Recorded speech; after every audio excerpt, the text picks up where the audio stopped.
बस अगर कुछ किया जा सकता है तो इसे एक तरह की ऊर्जा से दूसरी तरह की ऊर्जा में बदला जा सकता है। ऊर्जा कई प्रकार की होती है, जैसे कि खाद्य पदार्थ में या ईंधन में ऊर्जा केमिकल एनर्जी के रूप में स्टोर रहती है और जब इसे जलाया जाता है तो यही ऊर्जा हीट एनर्जी में बदल जाती है। ऐसे ही ऊर्जा के कई प्रकार होते हैं, जैसे जब किसी चीज में कंपन होता है तो उसमें से ऊर्जा साउंड एनर्जी के रूप में बाहर निकलती है। जब एटम टूटता है तो उसमें से बहुत बड़ी मात्रा में ऊर्जा निकलती है जिसे एटॉमिक एनर्जी कहते हैं। इसी प्रकार इलेक्ट्रॉन के फ्लो होने के कारण जो एनर्जी होती है उसे इलेक्ट्रिकल एनर्जी कहते हैं। जैसे जब हवा के माध्यम से इलेक्ट्रॉन बादलों से जमीन की ओर फ्लो होता है तो बिजली चमकती है। दोस्तों, अब हम बात करते हैं पावर प्लांट की। पावर प्लांट एक ऐसी जगह है जहां बड़ी मात्रा में इलेक्ट्रिसिटी या बिजली का उत्पादन किया जाता है। पावर प्लांट कई प्रकार के होते हैं, जैसे thermal power plant, nuclear power plant, hydro electric power plant और जियो थर्मल पावर प्लांट। पर हम बिजली का उत्पादन करते ही क्यों हैं? क्योंकि ऊर्जा तो कई प्रकार की होती है और सभी प्रकार की ऊर्जा को सीधे तौर पर उपयोग में लाया जा सकता है। जैसे हीट एनर्जी खाना बनाने के काम में आती है और ईंधन की एनर्जी से इंजन चलता है। तो इन सब ऊर्जाओं को छोड़कर हम इलेक्ट्रिसिटी ही क्यों बनाते हैं? असल में इलेक्ट्रिसिटी ही एक ऐसी ऊर्जा है जिसे आसानी से बड़ी मात्रा में बनाया जा सकता है। इसे बहुत कम लॉस के साथ आसानी से एक जगह से दूसरी जगह पर ट्रांसपोर्ट किया जा सकता है। इसे बहुत आसानी से कई भागों में बांटा जा सकता है। बस किसी बिजली वाले तार में एक और तार जोड़िए और एक नया कनेक्शन तैयार हो जाता है। यही नहीं, बिजली से चलने वाले उपकरण अपने आसपास ना तो ज्यादा आवाज करते हैं और ना ही प्रदूषण फैलाते हैं। इलेक्ट्रिसिटी के ये कुछ ऐसे फायदे हैं जो और किसी भी एनर्जी में नहीं है। बस यही कारण है कि आज आप जहां भी देखते हैं आपको दिखाई देते हैं तो बस बिजली से चलने वाले उपकरण। इस वीडियो में हम देखेंगे कि पानी से यानी कि हाइड्रो इलेक्ट्रिक पावर प्लांट से बिजली कैसे बनती है। पानी से बिजली बनाने के सिद्धांत को समझने से पहले आपको ये समझना होगा कि कोई भी चीज जब ऊंचाई पर होती है तो उसमें एक एनर्जी मौजूद होती है जिसे पोटेंशियल एनर्जी कहते हैं। यह एनर्जी इसलिए होती है क्योंकि पृथ्वी सभी चीजों को गुरुत्वाकर्षण के कारण अपनी ओर खींचती है, इसलिए ऊंचाई पर रखी चीज में नीचे गिरने की क्षमता होती है। मान लीजिए कि एक पत्थर ऊंची जगह पर रखा है तो पृथ्वी की गुरुत्वाकर्षण के कारण इसमें पोटेंशियल एनर्जी मौजूद होगी, पर यही पत्थर जब जमीन पर रखा होगा तो इसमें यह एनर्जी नहीं होगी। पर क्या वाकई मात्र ऊंचाई पर रख देने से पत्थर में एनर्जी आ जाती है?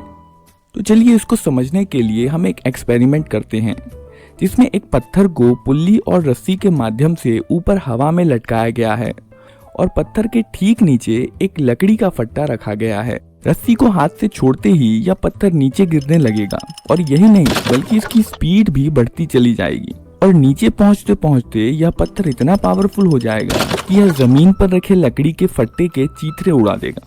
तो इस पत्थर में ये एनर्जी आखिर आई कहां से? असल में यह ऊंचाई पर रखे पत्थर की पोटेंशियल एनर्जी ही थी जिसकी वजह से लकड़ी का फट्टा टूट गया। अब यही पत्थर जब जमीन पर है तो इसमें एनर्जी नहीं है, क्योंकि अब इसके गिरने की क्षमता खत्म हो चुकी है और अब यह और नीचे नहीं गिर सकता। अब अगर इस पत्थर में वापस एनर्जी भरनी है तो आपको इस पत्थर को वापस ऊंचाई पर चढ़ाना पड़ेगा और अपनी एनर्जी इस पत्थर को देनी होगी। और जब पत्थर नीचे गिरेगा तो जो एनर्जी आपने इस पत्थर को ऊपर चढ़ाते समय इसमें जमा की थी, वही एनर्जी इस लकड़ी के फट्टे को तोड़ेगी। पत्थर की ही तरह जब पानी ऊंचाई पर होता है तो उसमें पोटेंशियल एनर्जी स्टोर रहती है और इसी एनर्जी के कारण पानी ऊंचे पहाड़ों से नीचे की ओर बहता है और नीचे की तरफ बहते बहते अंत में पानी समुद्र में जाके मिल जाता है, क्योंकि समुद्र का लेवल सबसे नीचा होता है। जैसे पत्थर के नीचे गिर जाने के बाद इसमें दोबारा एनर्जी भरने के लिए आपको इसे वापस ऊंचाई पर चढ़ाना पड़ा था, वैसे ही पानी में भी एनर्जी भरने के लिए इसे वापस ऊंचाई पर चढ़ाने की जरूरत होती है। पर इस केस में ये काम करता है सूरज।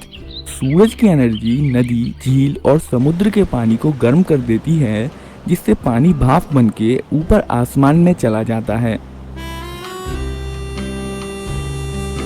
और यह भाप बाद में बादल बन जाता है। यह बादल जमीन पर या पहाड़ों पर जाकर बर्फ या पानी के रूप में बरसता है।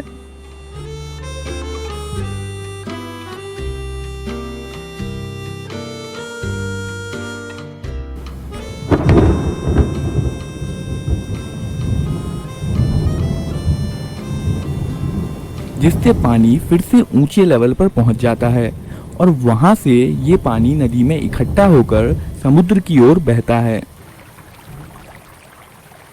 अब चूंकि सूरज की गर्मी के कारण ही पानी भाप बनकर वापस ऊंचे लेवल पर पहुंचता है, इसलिए नदी के बहाव में जो एनर्जी है वह मुख्यतः सूरज की ही एनर्जी है। पर इस एनर्जी का इस्तेमाल कैसे किया जाए? इस बहते हुए पानी से बिजली कैसे बनाई जाए? पानी से बिजली बनाने के लिए हमें जरूरत होती है एक डैम या बांध बनाने की। डैम बनाने के लिए इंजीनियर्स को एक ऐसी नदी को चुनने की आवश्यकता होती है जिसमें बहुत सारा पानी बहता हो, ताकि इलेक्ट्रिसिटी बनाने के लिए रिजर्वायर में पर्याप्त पानी जमा हो सके। लेकिन फिर उन्हें एक बड़ा रिजर्वायर बनाने के लिए एक गहरी घाटी की आवश्यकता होती है। बस इतना ही नहीं, डैम आसानी से बन सके इसलिए एक संकीर्ण जगह की खोज करनी पड़ती है।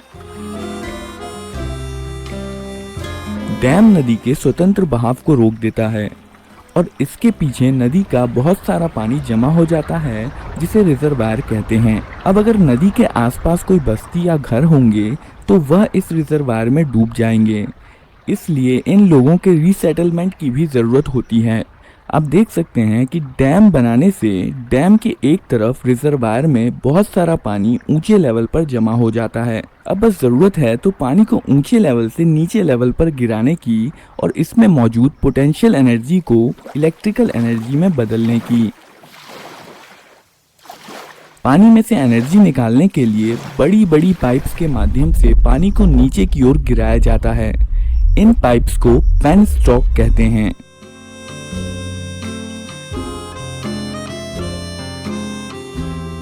पेनस्टॉक के निचले छोर पर एक टरबाइन लगी होती है।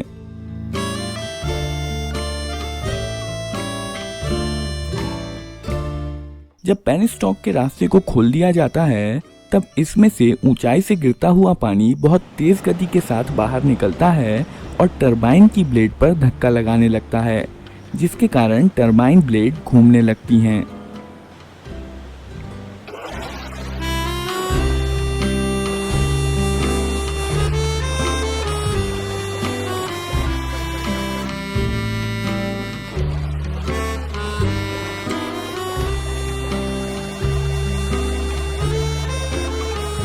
टरबाइन एक शाफ्ट के माध्यम से एक जनरेटर को चलाता है। जनरेटर इलेक्ट्रोमैग्नेट्स का इस्तेमाल करके शाफ्ट की एनर्जी को इलेक्ट्रिसिटी में बदल देता है। असल में जनरेटर ही वो चीज़ है जहां इलेक्ट्रिसिटी बनती है। पावर प्लांट अक्सर घरों और कारखानों से काफ़ी दूरी पर होते हैं और इसलिए इलेक्ट्रिसिटी को घरों तक पहुंचाने के लिए बहुत लंबी पावर लाइंस का इस्तेमाल किया जाता है और जितनी लंबी होती है पावर लाइंस, उतना ही ज़्यादा होता है पावर लॉस। यह पावर हीट के माध्यम से तारों से बाहर निकल जाता है। तार का रेजिस्टेंस जितना ही ज़्यादा होगा और जितना ज़्यादा उसमें करंट फ्लो होगा, पावर लॉस भी उतना ही ज़्यादा होता है। और करंट को कम करने का एक तरीका है कि वोल्टेज को बढ़ा दिया जाए। इसलिए power companies step up transformer के जरिए वोल्टेज को बढ़ाकर कई 100 वोल्ट का बना देती हैं। यह बिजली शहर के नज़दीक स्थित इलेक्ट्रिसिटी सब स्टेशन में पहुंचती है, जहां इसके वोल्टेज को कम करके घरों और कारखानों में सप्लाई किया जाता है और इस तरह बिजली आपके घरों तक पहुंचती है।